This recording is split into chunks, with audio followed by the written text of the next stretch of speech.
Hello everyone. JEE mains advance का एक बहुत ही इंपॉर्टेंट टॉपिक होता है ट्रिग्नोमेट्री, जहाँ पे हर बार क्वेश्चन पूछे जाते हैं और कभी-कभी जो क्वेश्चंस होते हैं वो बाउंड्री वैल्यू प्रॉब्लम से होते हैं।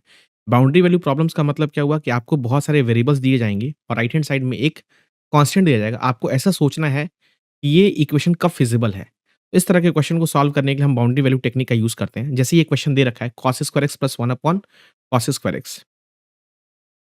राइट, मैं इस क्वेश्चन को लिख देता हूँ और जरा दूसरा वाला जो ब्रैकेट है वो basically 1 plus tan square 2y है और तीसरा वाला ब्रैकेट है 3 प्लस साइन 3z। और इसमें इस जो लेफ्ट हैंड साइड है इसकी इस क्वांटिटी की जो वैल्यू वो 4 के बराबर दे रखी है और हमें इस तरह के ऑप्शन है। तो मेरी जान इस क्वेश्चन में ये देखने वाली बात थी कि ये क्वांटिटी पॉजिटिव है और ये भी क्वांटिटी पॉजिटिव है। तो ये उल्टा सीधा लिखा हुआ है, तो अगर तूने एम-जी-एम लगाया तो ये क्वांटिटी हमेशा तेरी 2 से बड़ी होगी। ये tan स्क्वायर y है तो बेसिकली वो क्वांटिटी पॉजिटिव होती है। तो ये जो सेकंड वाला ब्रैकेट है वो तेरा ग्रेटर दैन इक्वल टू 1 है।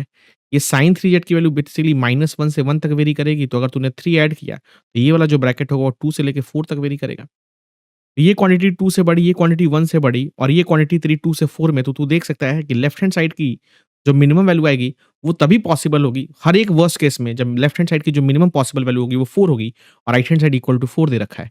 इसका मतलब ये जो एक्सप्रेशन है लेफ्ट में ये 4 के बराबर तभी होगा जब ये जो पहला वाला ब्रैकेट है वो 2 हो जाए, जो सेकंड वाला ब्रैकेट है वो 1 हो जाए और जो थर्ड वाला ब्रैकेट है वो 2 हो जाए।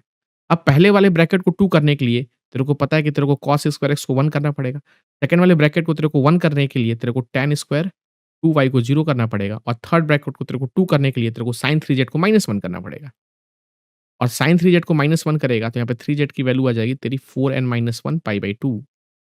यहाँ से z आ जाएगा तेरा 4n-1 π/6।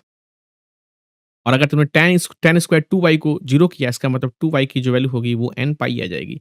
तो y की वैल्यू आ जाएगी n π/2 और cos स्क्वायर x को अगर तूने 1 किया तो x की वैल्यू जो आएगी वो ऑड मल्टीपल ऑफ पाई भी आएगी और इवन मल्टीपल ऑफ पाई भी होगी, राइट? तो it is basically some m pi. तो यहाँ से मुझे दिख रहा है कि option A can be correct because x may be the multiple of pi and y can be multiple of पाई/2। तो इस तरह से इस क्वेश्चन का जो करेक्ट आंसर होगा वो ए और डी होगा। तो ऐसे और भी इंटरेस्टिंग क्वेश्चन को जानने के लिए चैनल को लाइक कर, शेयर कर और सब्सक्राइब कर।